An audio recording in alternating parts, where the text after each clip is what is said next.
Welcome to Vanathi's kitchen. வாங்க இன்றைக்கி வந்து லெமன் ஜிஞ்சர் ரசம் பண்ணி காட்டுறேன். இந்த சைஸ் இஞ்சி இது வந்து நான் 3 பேருக்கு வைக்கிற ரசம். இது இவ்வளோ பெரிய துண்டு போதும். ஒரு அரை மூடி எலுமிச்சம்பழம், 2 தக்காளி பழம் நல்லா பழுத்ததாக கட் பண்ணி வச்சுக்கோங்க. நான் பெரிய மிளகாய் இருந்தாலும் 2 மிளகாய் எடுத்திருக்கேன். உங்களுக்கு தேவைப்பட்டால் இன்னும் காரம் கொஞ்சம் சேர்த்துக்கோங்க. ஒரு பிடி கருவேப்பிலை, இது வந்து கடைசியாக போடுறதுக்காக கொஞ்சம் மெலிசாக வந்து இஞ்சி அரிஞ்சு வச்சுருக்கேன் அந்த ஃப்ளேவருக்காக.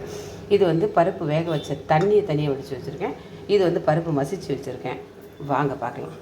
வானலில் எண்ணெய் வச்சுருக்கேன். வச்சு கடுகு, பச்சை மிளகாய், தக்காளி போட்டு வதக்கிறேன்.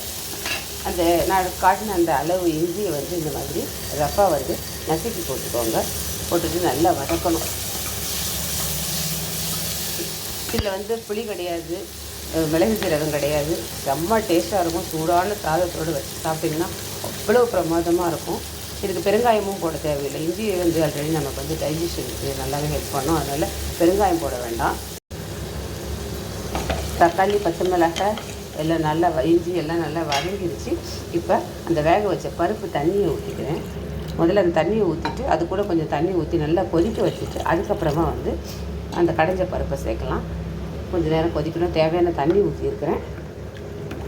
இன்னும் கூட கொஞ்சம் தண்ணி ஊற்றலாம். ஏன்னா அது பருப்பு திக்காக இருக்குது கடைஞ்சி வச்சது. தேவையான உப்பு போட்டுப்போம்.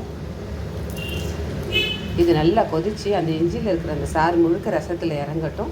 வெயிட் பண்ணும். ரசம் நல்லா கொதிக்கிறது பாருங்கள். நல்லா ஒரு 5 மினிட்ஸ் நல்லா கொதிக்க விடுங்க. அப்போ தான் அந்த இஞ்சியோட சாறு இறங்கும். இப்போ கடைஞ்சி வச்சு அந்த பருப்பை சேர்த்துக்கிறேன். செம்ம சூப்பராக இருக்கும் இந்த ரசம். சாப்பிட்டு பார்த்தீங்கன்னா வீடே மணக்குது அந்த இஞ்சியோட வாசனை. நீங்கள் பொதுவாக எப்போவுமே ரசம் வச்சிங்கன்னா எந்த ரசம் வச்சாலுமே ஒரே ஒரு பச்சை மிளகாய் கட் பண்ணி அதை போடுங்க. செம்ம சூப்பராக இருக்கும் ரசம். பச்சை மிளகாய்க்கு ஒரு தனி ஃப்ளேவர் உண்டு.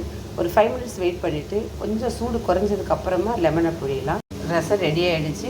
அந்த பொடியை கட் பண்ண அந்த இஞ்சியை வந்து அப்படியே பச்சையாக அதில் போட்டுடுங்க.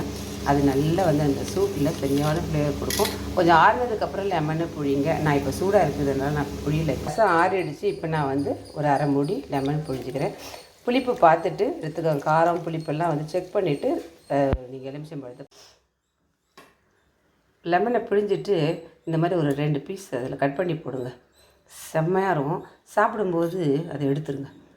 ஏன்னா ரொம்ப நேரம் இருந்துச்சுன்னா புளிப்பு வந்துடும்.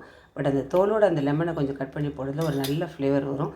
பிடிச்சதுன்னா லைக் பண்ணுங்கள், ஷேர் பண்ணுங்கள், சப்ஸ்கிரைப் பண்ணுங்கள். நன்றி, வணக்கம்.